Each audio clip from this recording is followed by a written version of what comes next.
Pemirsa, Pengadilan Tipikor Jakarta Pusat hari ini menggelar sidang vonis mantan Mendikbudristek Nadiem Makarim terkait kasus dugaan korupsi pengadaan Chromebook di kementerian yang pernah dipimpinnya. Dalam sidang sebelumnya, Nadiem telah mengajukan pembelaan dan berharap diputus bebas. Sidang dengan agenda vonis terhadap Nadiem Makarim rencananya akan digelar sekitar pada pukul 10 pagi hari ini. Sejumlah persiapan telah dilaksanakan, terutama peliputan media, karena terbatasnya ruang sidang. Nadiem sebelumnya dituntut 18 tahun penjara dan uang pengganti sebanyak 5,6 triliun rupiah. Dalam tuntutannya, jaksa penuntut umum menyatakannya Nadiem terbukti secara sah dan meyakinkan bersalah melakukan tindak pidana korupsi yang dilakukan secara bersama-sama.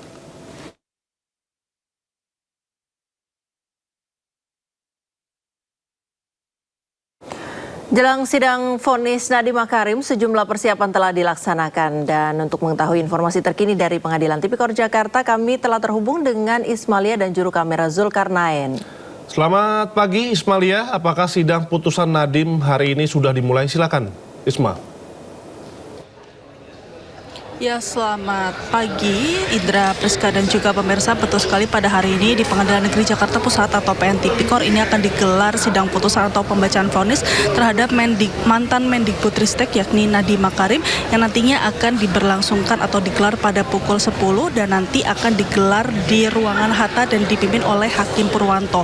Dan juga Indra, Priska dan juga pemirsa, kalau ditanya bagaimana persiapan hari ini di PN Tipikor, saat ini juga sudah ada persiapan terutama untuk awak media karena keterbatasannya tempat. Ini disediakan tempat untuk dapat nantinya mengikuti jalannya persidangan dengan rapi dan juga tertib. Selain itu juga tadi sudah ada apel terhadap pihak pengamanan untuk mengawal jalannya sidang pada hari ini. Dan juga Indra, Priska dan juga pemirsa, mengingat bahwa kesehatan Nadiem Makarim ini juga menjadi salah satu pertimbangan. Nadiem Makarim saat ini menjadi tahanan rumah dan nantinya akan datang atau akan berangkat dari kediamannya. Namun saat ini hingga pukul 8.23 ini kami masih belum melihat adanya pihak dari Nadiem Makarim yang sampai di Pengadilan Negeri Jakarta Pusat.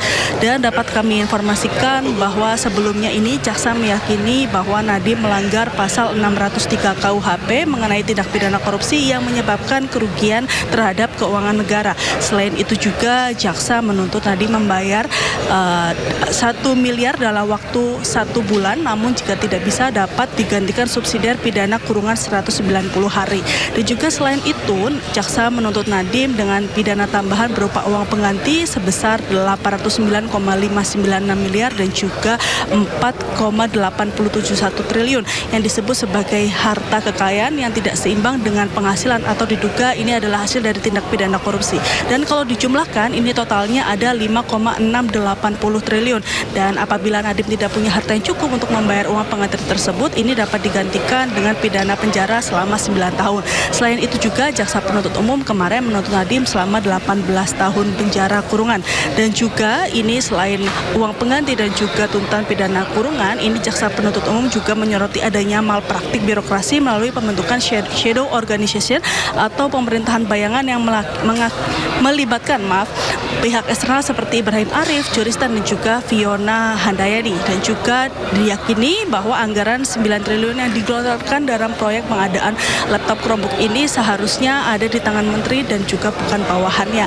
Dan kemarin juga kita sudah sama-sama mengawal jalannya persidangan. Ada juga dalam nota pembelaan atau pledoi duplik yang sudah disampaikan oleh pihak Nadiem Makarim ini bahwa dari pihak Nadiem Makarim berharap bahwa nantinya hakim dapat memperingan hukumannya atau mungkin bahkan vonis bebas seperti itu.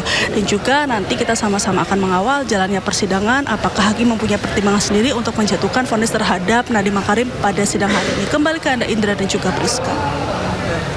Baik, terima kasih rekan Ismalia Medesari dan juga kamera Zulkarnain melaporkan secara langsung dari Pengadilan Negeri Jakarta Pusat. Selamat bertugas kembali rekan-rekan. Kita ke informasi lain, pemirsa. Roy Suryo meminta Hakim Pengadilan Negeri Jakarta Selatan memutus penangkapannya tidak sah dan melawan hukum. Roy nanti akan putar rekaman video penangkapannya di ruang sidang. Tapi tiba-tiba para penyidik itu langsung masuk, langsung naik, bahkan langsung masuk kamar tidur.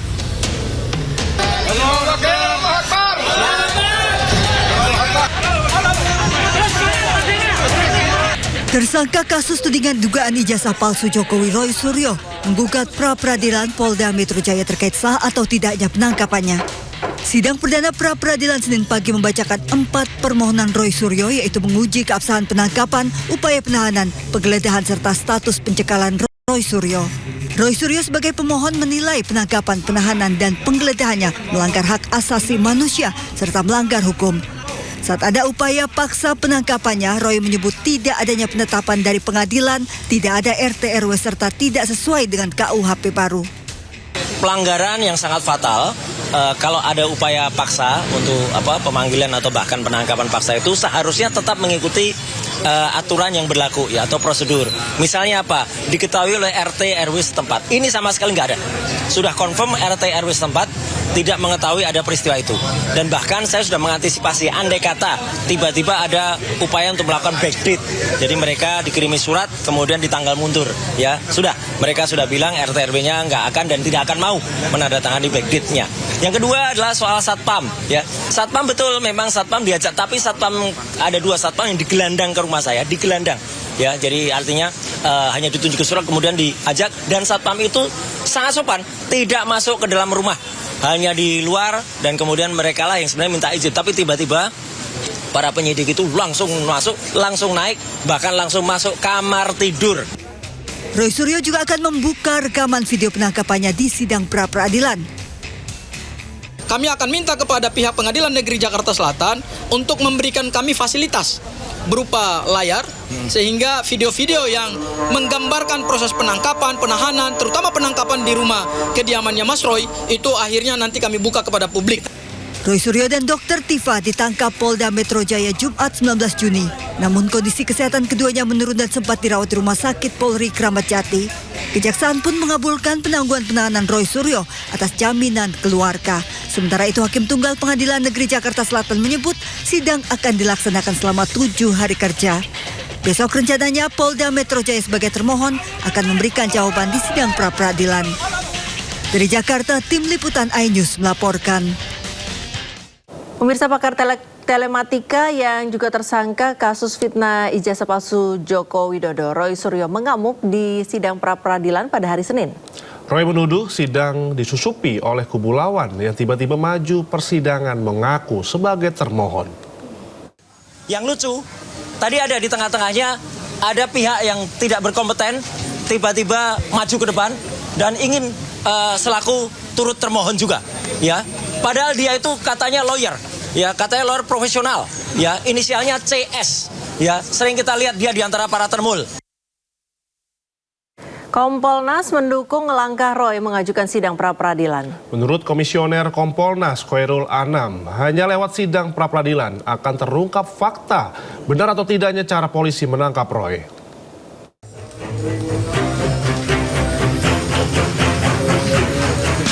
Tersangka fitnah ijazah Jokowi Roy Suryo banyak bercerita jika penangkapan dirinya oleh Polda Metro Jaya tidak berperi kemanusiaan. Roy bahkan menyebut polisi memposisikan dirinya bak teroris hingga melanggar hak asasi manusia. Tak terima dengan perlakuan polisi, Roy lalu menggugat pra-peradilan Polda Metro Jaya. Para penyidik itu langsung masuk, langsung naik, bahkan langsung masuk kamar tidur. Ini yang tidak benar-benar tidak sopan, ya. Langsung masuk kamar tidur, makanya saya kaget karena saya mendengar istri saya berteriak waktu itu. Ya, kemudian saya langsung saya memang sudah ada di kamar kerja, ya, pagi-pagi saya sudah ke kamar kerja, langsung saya menuju kamar dan ternyata di situ sudah berkumpul penyidik yang ada tanpa disertai satpam. Ya, jadi artinya mereka masuk begitu saja dan semuanya menggunakan penutup wajah. Adegannya memang tidak berlebihan kalau saya katakan, benar-benar seperti film pengkhianatan G30 SPKI. Komisioner Kompolnas Khairul Anam menyebut sebagai tersangka dan warga negara, Roy memiliki hak untuk mengajukan sidang pra-peradilan. Khairul Anam juga menyebut untuk memastikan apakah tindakan kepolisian tepat atau tidak, maka jawabannya ada di sidang pra-peradilan. Iya, saya kira langkah yang baik ya, menguji apakah benar dan tidak, menyalahi prosedur dan tidak dalam konteks penegakan hukum di mekanisme peradilan. Dan kita mendukung untuk setiap orang menggunakan haknya menguji itu, karena ini sekaligus untuk memastikan bahwa tindakan kepolisian itu juga profesional. Ya, diujinya ya di pra-peradilan. Oleh karenanya langkah yang diambil oleh Pak Roy Suryo dan Bu Tifa adalah langkah yang sesuai dengan hukum. Jumat 19 Juni, Roy Suryo ditangkap Polda Metro Jaya. Tak terima dengan cara penangkapan dirinya, Roy ajukan sidang pra-peradilan untuk mengugat Polda Metro Jaya. Sidang perdana pra-peradilan sudah digelar dengan membacakan 4 permohonan, yakni menguji keabsahan penangkapan, upaya penahanan, penggeledahan, hingga status pencekalan Roy Suryo. Tim Liputan iNews melaporkan. Rismon Sianipar menyebut sidang pra-peradilan Roy Suryo untuk mengulur sidang fitnah ijazah. Tudingan Rismon ditangkis Abdul Ghafur Sangaji. Pengacara Roy itu menyebut sidang memang baru bisa dimulai jika pra-peradilan sudah selesai.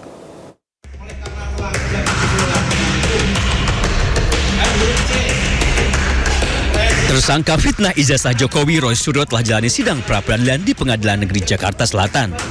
Tak terima telah ditangkap, digeledah hingga ditahan, mantan Menpora ini mengugat Polda Metro Jaya. Tindakan Roy Suryo pilih jalur sidang pra-peradilan diprotes mantan tersangka fitnah ijazah Jokowi, Rismon Sianipar, dan pengacaranya Jahmada Girsang. Keduanya menyebut tindakan Roy hanya akal bulus saja untuk mengulur waktu demi menghindari persidangan kasus fitnah ijazah. Setelah pra-peradilan ini, pra-peradilan lagi, yang lain.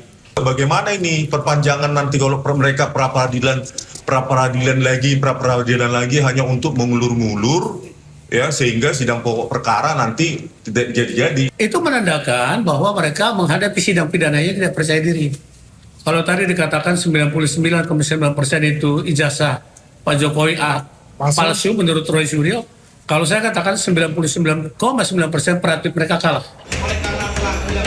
Protes Rismon dan pengacaranya ditangkis kuasa hukum Roy Suryo, Abdul Ghafur Sangaji. Menurut Ghafur, sesuai ketentuan hukum, persidangan kasus fitnah ijazah baru bisa dimulai jika peradilan sudah selesai. Kami tidak mengulur-ngulur waktu untuk proses pemeriksa atau proses persidangan pokok perkara ijazah palsu Presiden Joko Widodo di Pengadilan Negeri Jakarta Timur. Kami tidak mengulur waktu karena memang ketentuan hukum acara pidana berdasarkan pasal 163 huruf E KUHP yang baru terhadap permohonan pra-peradilan maka harus menunggu putusan pra-peradilan. Jadi memang ketentuan hukum acara pidananya begitu. Ini hukum negara yang saat ini berlaku dan ini adalah hukum acara pidana terbaru sehingga saya kira semua orang harus menghormati. Jumat 19 Juni, 2 tersangka fitnah ijazah Jokowi, Roy Suryo dan Dr. Tifa ditangkap Polda Metro Jaya. Roy berdalih penangkapan dirinya melanggar prosedur, bahkan menurutnya mirip menangkap teroris. Tak terima, Roy ajukan sidang pra-peradilan menuntut Polda Metro Jaya. Tim Liputan iNews melaporkan. Pengadilan Negeri Jakarta Selatan mengeksekusi apartemen milik Tifa Uziatia Sumato Dr. Tifa di kawasan Tebet, Jakarta Selatan. Eksekusi tersebut dilakukan usai Dr. Tifa tak mampu membayar hutang senilai 223 gram emas.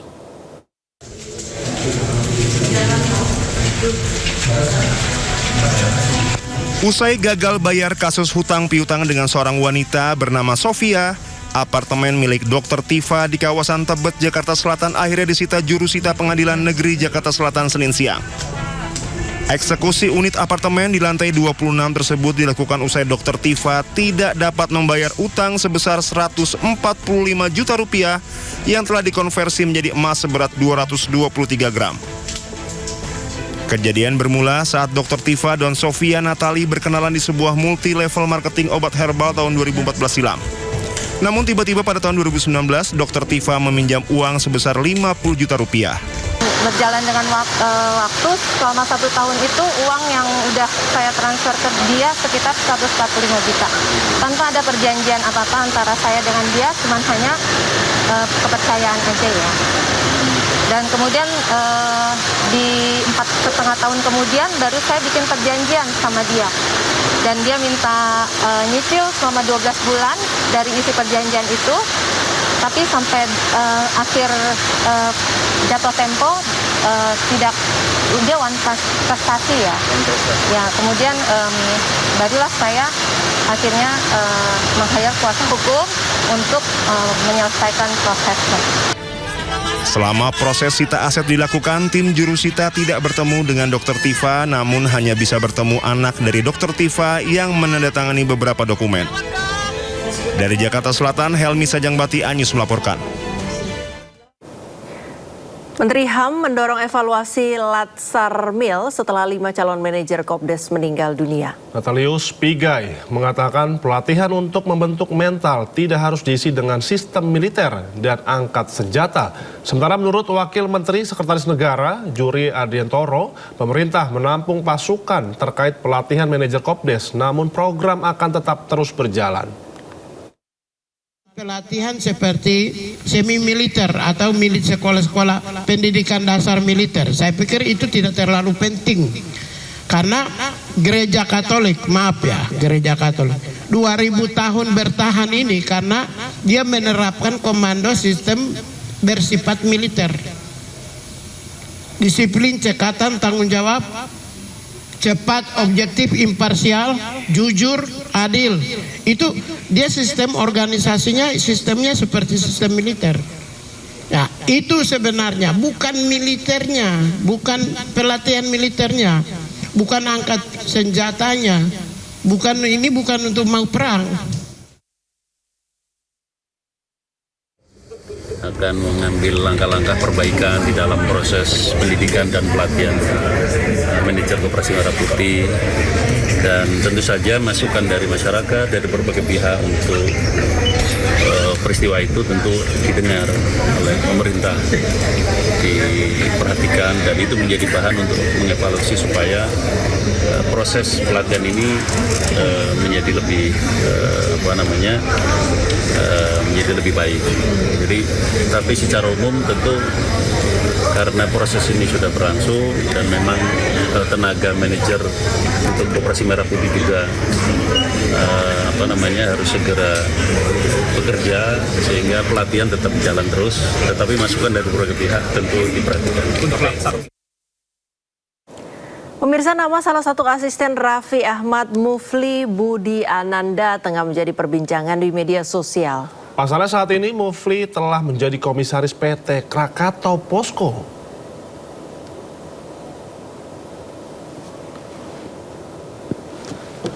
Mufli Budi Ananda tercatat sebagai komisaris pendamping komisaris utama Brigjen TNI Bambang Sudono Sastro Prawiro. Sementara posisi Presiden Direktur masih dipegang oleh Kim Yong Jong. Padahal Mufli selama ini dikenal sebagai asisten pribadi utusan khusus Presiden Bidang Pembinaan Generasi Muda dan Pekerja Seni Raffi Ahmad. Ia mendampingi berbagai aktivitas baik bisnis maupun kegiatan sehari-hari.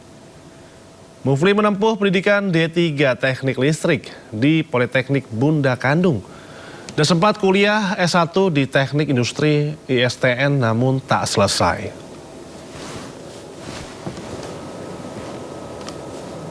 Beda Mufli, beda lagi Ginka. Ginka Febrianti Ginting baru berusia 27 tahun. Namun saat ini telah mengisi jabatan komisaris PT Pertamina Retail.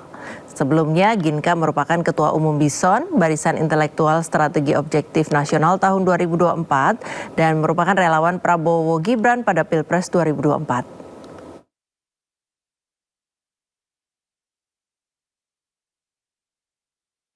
Pemirsa, pemerintah menyiapkan anggaran 4,2 triliun rupiah untuk program magang nasional pada tahun 2026 angkatan 2. Pemerintah menambah kuota dari 100.000 menjadi 150.000 peserta dan mendaftarkannya dimulai 15 Juli mendatang. Semangat hari ini.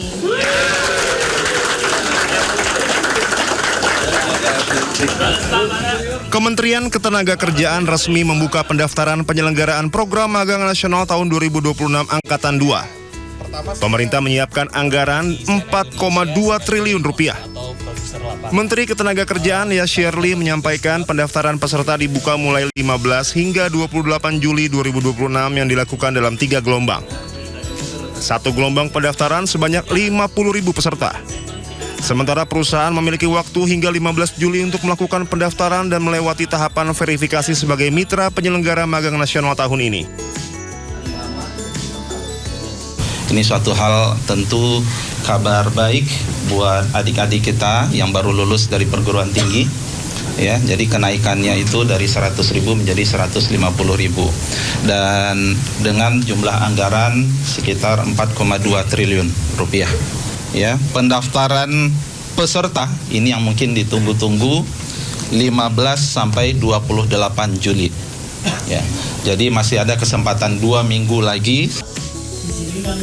Setelah periode pendaftaran rampung pada 28 Juli, para calon peserta magang nasional 2026 akan diverifikasi dan diseleksi pada 29 Juli hingga 5 Agustus.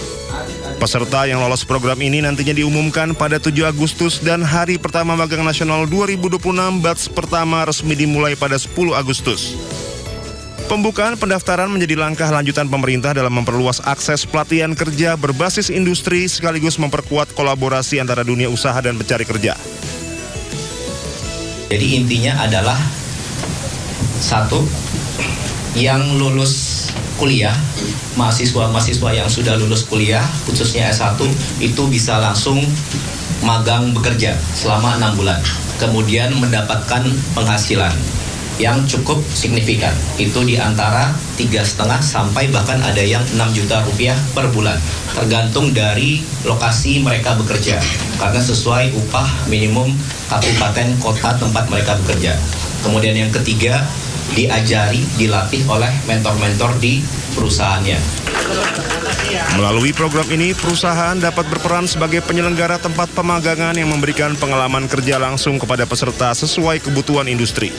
Dari Jakarta, Bagus Prasetya Adi, Zulkarnain, iNews melaporkan. Sementara itu pemirsa, pemerintah bersama Serikat Pekerja mulai menyiapkan sejumlah langkah mitigasi untuk mengantisipasi potensi gelombang pemutusan hubungan kerja di sejumlah sektor industri. Pemerintah mengaku persoalan yang dihadapi dua usaha sangat kompleks, mulai dari kondisi ekonomi global, tingginya harga gas industri, serta relokasi produksi perusahaan multinasional menjadi tantangan yang harus segera diantisipasi. Pemerintah bersama Serikat Pekerja mulai menyiapkan sejumlah langkah mitigasi untuk mengantisipasi potensi gelombang pemutusan hubungan kerja di sejumlah sektor industri.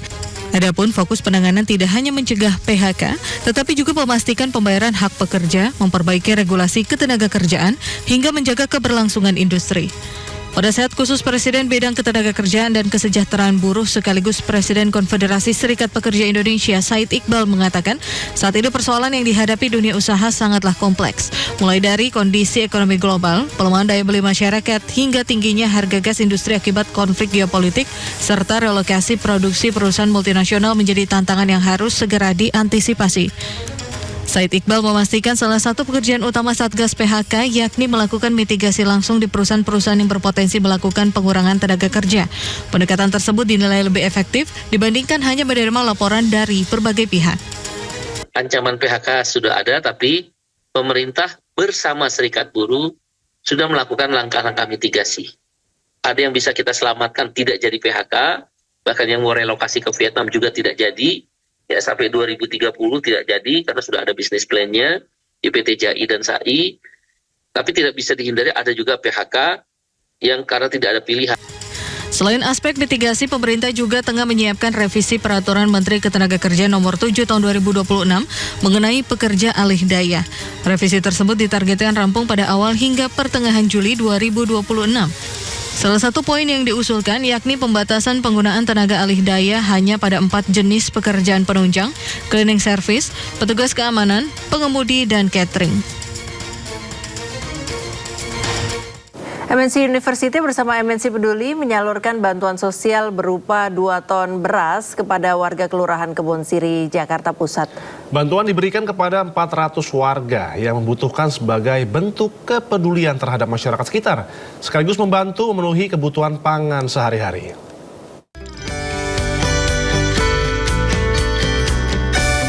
Sebanyak 2 ton beras disalurkan MNC University bersama MNC Peduli kepada 400 warga Kelurahan Kebon Siri, Jakarta Pusat. Kegiatan Corporate Social Responsibility atau CSR bertema menyalurkan kepedulian hadirkan senyuman ini melibatkan mahasiswa MNC University yang turun langsung membagikan bantuan kepada masyarakat. Selain menjadi bentuk kepedulian terhadap warga sekitar, kegiatan ini juga menjadi sarana bagi mahasiswa untuk mengimplementasikan nilai pengabdian kepada masyarakat, sekaligus menumbuhkan empati, semangat berbagi, dan kepedulian sosial melalui aksi nyata. Di MNC University, kuliah tidak hanya di dalam kelas, tapi juga melakukan praktek dengan kontribusi nyata. Salah satunya adalah kita melakukan CSR, MNC University bersama dengan MNC Peduli, membagikan sedikit beras kepada masyarakat sekitar, sehingga mahasiswa juga bisa merasakan dan memberikan dampak langsung terhadap komunitas sekitar. Saya atas nama pemerintah Kota Jakarta Pusat menyampaikan puji syukur dan terima kasih kepada MNC University atas kepeduliannya, khususnya kepada masyarakat sekitar. MNC University berkomitmen tidak hanya berperan dalam dunia pendidikan, tetapi juga memberikan kontribusi positif bagi lingkungan sosial di sekitarnya. Dengan adanya ini, untuk para RW-RW masyarakat bisa terbantu dengan ibu-ibu, karena kondisi sekarang ini masyarakatnya pada susah gitu loh. Melalui kegiatan bertema menyalurkan kepedulian hadirkan senyuman, MNC University bersama MNC Peduli berharap bantuan yang disalurkan dapat memberikan manfaat nyata bagi masyarakat, sekaligus mempererat hubungan dengan warga sekitar dan menumbuhkan semangat berbagi serta kepedulian sosial. Dari Jakarta, Wenda Nura Seto Pratomo, iNews melaporkan.